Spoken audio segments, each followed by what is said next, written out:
ভালনে আপোনালোকৰ? এয়া দেখিছেনে আমি কি বনাবলৈ লৈছোঁ হোষ্টেলত? এয়া আজি এগ ফ্ৰাই বনাব লৈছোঁ আমি।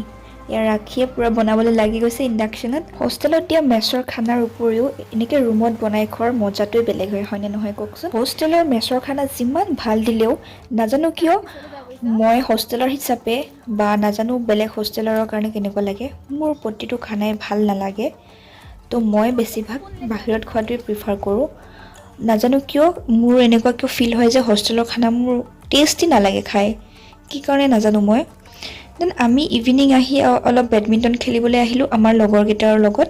মোৰ ফ্ৰেণ্ডছৰ ৰেকেট আছিলে, কক আছিলে, দেন আমি পূৰা খেলাত লাগি গ'লোঁ ৰাখি আৰু মই। আফটাৰ লং ইয়েৰ্ছ বেডমিণ্টন ক'ৰ্টত আছিলে মানুহ ফুল, সেইবাবে আমি ৰাস্তাতে খেলিবলৈ ল'লোঁ দুইজনী। ৰেকেট যিহেতু দুপাতেই আছিলে সেইবাবে এজন ফ্ৰেণ্ডে আকৌ পূৰা পইণ্টছ কাউণ্ট কৰিবলৈ লৈছে যে ইমানটো পইণ্টছ হ'লে তই আউট হ'ব লাগিব।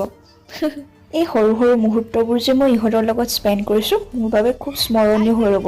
আৰু সেইবাবে মই ভাবিলোঁ এনেকৈ ভিডিঅ'টো কৰিলেতো নহ'ব, ভিডিঅ'টো ক'ৰবাত ছেভ কৰি ৰাখিব লাগিব, বিকজ কেতিয়াবাতো গেলাৰীটো ফুল হ'লে, মেমৰি ফুল হ'লেতো ডিলিট কৰিব লাগিব। তো গতিকে ভাবিলোঁ ইউটিউবতে মই ছেভ কৰি ৰাখোঁ।